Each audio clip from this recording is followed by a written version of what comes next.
ஆனால் ஒன்றிய அரசின் தற்போதைய போக்குகள் ஒரு சமநிலையற்ற மாற்றாந்தாய் மனநிலையை ஏற்படுத்துகிறது. ஒன்றிய அரசின் வாயிற்படியில் நின்று பிச்சை கேட்கும் பிச்சைக்காரர்களாக மாநிலங்கள் ஆகிவிடும் என்று கே. சந்தானம் அவர்கள் கூறியதும், ஒன்றிய அரசு செயலகத்தின் வடபுற பிளாக்கில் நிற்கும் தர்ம குழந்தைகளைப் போல மாநிலங்கள் நடத்தப்படும் என்றும் விஸ்வநாத தாஸ் கூறியதும் இன்று நிதர்சனமாகி வருவதை கண்கூடாக இந்த நிதி மசோதாவில் காண முடிகிறது. உலகுக்கு வழிகாட்டும் வள்ளுவர் அவர்கள் இயற்றலும் ஈட்டலும் காத்தலும் காத்த வகுத்தலும் வல்லது அரசு என்று கூறியிருக்கிறார்.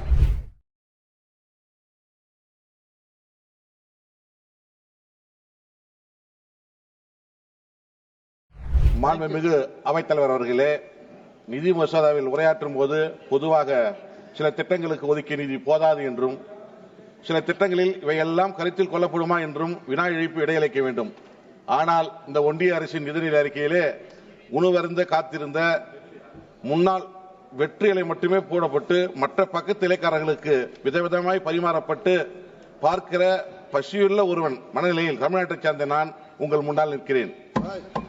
நமது நிதி பாதையை கோடிட்டு காட்டும் இந்த மசோதா கூட்டாட்சி முறையை புறக்கணித்து தமிழ்நாடு போன்ற மாநிலங்களில் உண்மையான தேவையை ஒதுக்கி தள்ளுவதாகவே தெரிகிறது.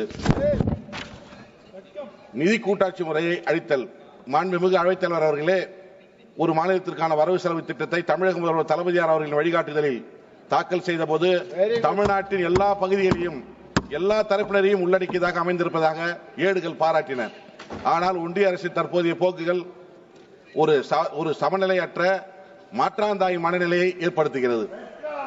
அரசியல் ஆசானாய் உலகுக்கு வழிகாட்டும் வள்ளுவர் அவர்கள் இயற்றலும் ஈட்டலும் காத்தலும் காத்த வகுத்தலும் வல்லது அரசு என்று கூறியிருக்கிறார்.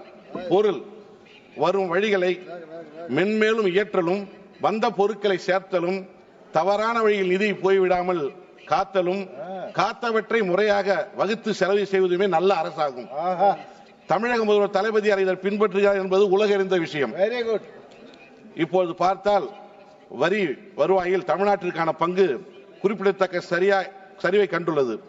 9வது நிதி ஆணையத்தின் கீழ் 7.831% இருந்த நிதி 15வது நிதி ஆணையத்தின் கீழ் வெறும் 4.079% வெறும் 4.079% குறைந்துள்ளது. இது மிகவும் எங்களுக்கு அதிர்ச்சி ஊட்டும் விதமாக அமைகிறது.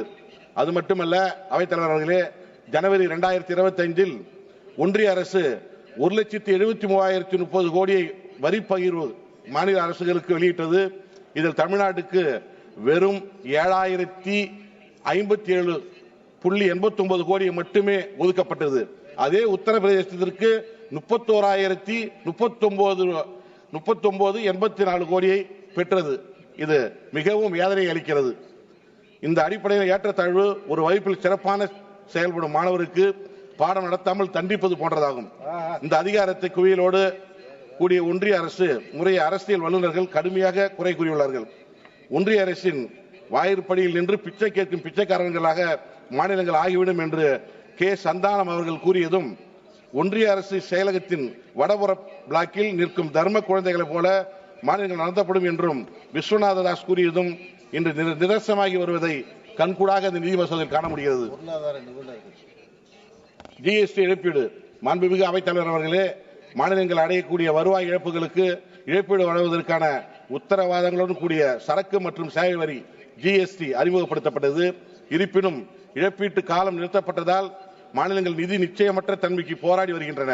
வலுவான உற்பத்தி மற்றும் சேவை துறைகளுக்கு பெயர் பெற்ற தமிழ்நாடு மோசமாக பாதிக்கப்படுகிறது.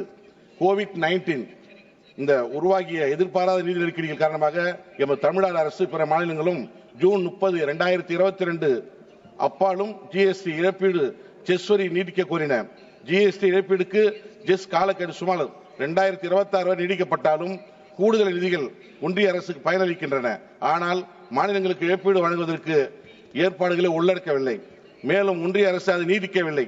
இதன் காரணமாக தமிழ்நாடு ஆண்டுதோறும் 20,000 கோடி இழக்கும் என்று மதிப்பிடப்பட்டுள்ளது.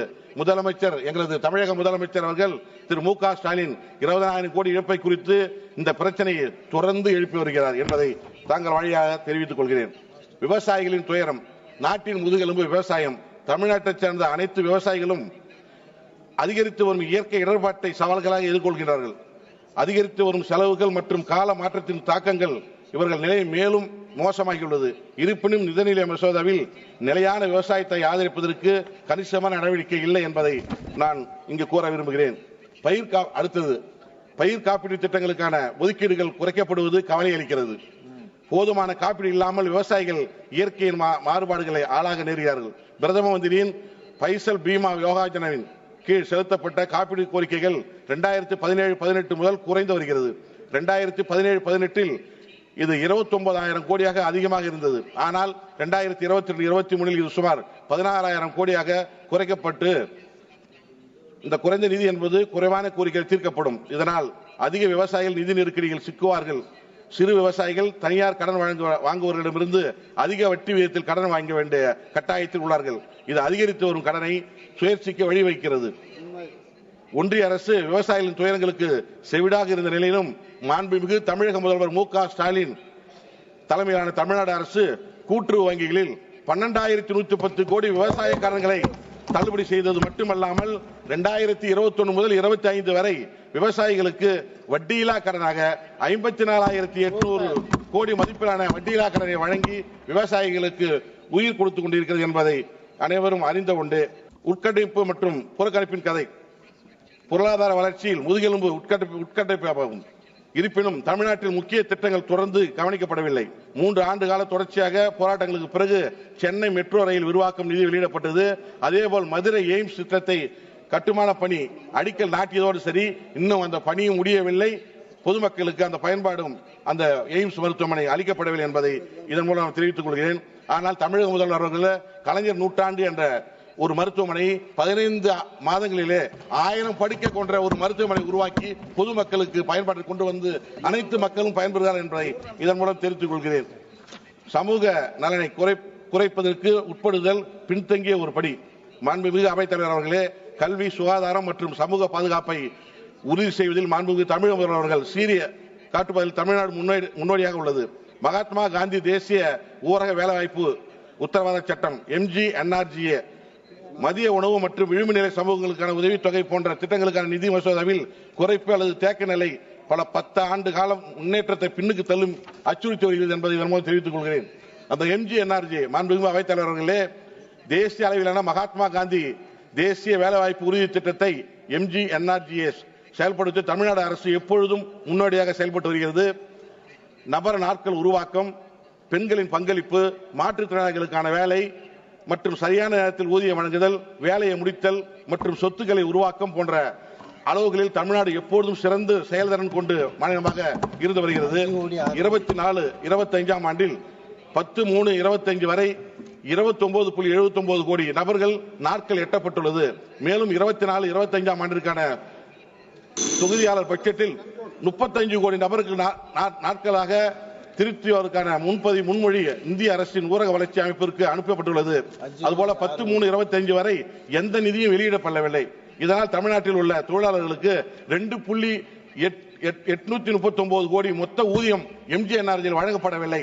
இதனை உடனடியாக வழங்க வேண்டும் என்பதை ஒன்றிய அரசை கேட்டுக் கொள்கிறேன்.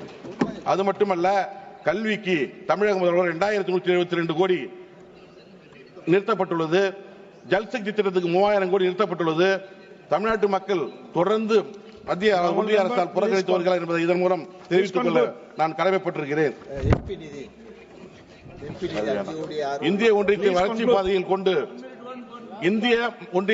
பாதையில் கொண்டு செல்வதில் முதன்மை பங்கு வகிக்கின்றது.